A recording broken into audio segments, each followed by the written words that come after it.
ఓం శ్రీ మాత్రే నమః. ఇప్పుడు తెలియజేసేటువంటి అంశము ఈ మార్గశిర అమావాస్య నాడు 19వ తారీఖున వీలైనంత వరకు కూడా చిన్నవే నాన్న చిన్న చిన్న రెమెడీసే తెలియజేస్తా, ఇది ఆచరించడానికి ప్రయత్నం చేయండి. దీని వలన ఈ విధంగా ఆచరించడం వలన ఏంటంటే శత్రుబాధలు పోతాయి, అలాగే అనుమానాలు అనేవి తగ్గుతాయి, దుష్టగ్రహ ప్రభావాలు అనేవి తొలగిపోతాయి. అనుమానం అనంటే వేరే ఏదో కాదు, ఎవరన్నా ఏమైనా ప్రయోగం జరిగిందా, లేదా ఎవరిదన్నా దిష్టి తగిలిందేమో, వాళ్ళు పలానా రోజు ఇంటికి వచ్చిన దగ్గర నుంచి వెళ్ళిన దగ్గర నుంచి మాకు బాగుండట్లేదు, ఇలా సహజంగా అనుకుంటూ ఉంటారు. అలాంటివి కూడా తొలగిపోతాయి. అందుకని మీరు ఈ అమావాస్య నాడు సహజంగా సాంబ్రాణి ధూపం అనేది మనం ఇంట్లో వేసుకుంటూ ఉంటాం. ఆ సాంబ్రాణి ధూపం అనేది వేయటానికంటే ముందుగా అదే రోజు ఉదయం పూట కాలభైరవ స్వామి గుడి అనేది కనుక ఉండి ఉంటే సమీపంలో ఎక్కడైనా కొన్ని మిరియాలు తీసుకొని వెళ్ళండి.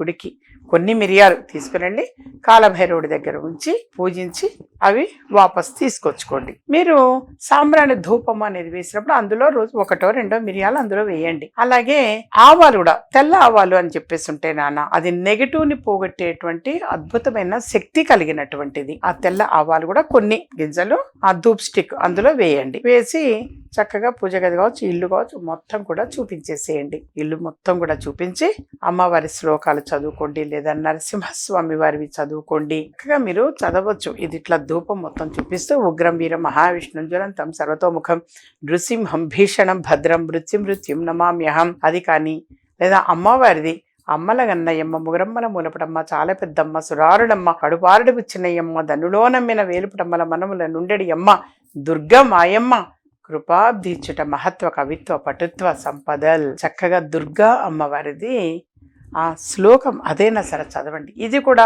అమ్మ మాకు నోటికి రాదు అంటే ఓం దుమ్ దుర్గాయే నమః, దకారముతో కూడిన దుర్గా మంత్రము చాలా పవర్ ఎక్కువ. ఓం దుమ్ దుర్గాయ నమః. సహజంగా ఓం దుర్గాయ నమః ఓం దుర్గాయ నమః చాలా మంది అంటుంటారు, కానీ దుమ్ చేర్చండి ముందు, దకారము అని అంటాం. దకారంతో కూడిన దుర్గా మంత్రం మంచిది కాబట్టి ఓం దుమ్ దుర్గాయై నమః ఆ మంత్రం చదువుతూ మొత్తం కూడా చూపించండి, ఇల్లు మొత్తం కూడా చూపించండి. అంటే దీనివల్ల ఏంటంటే నెగటివ్ అనేది పోతుంది.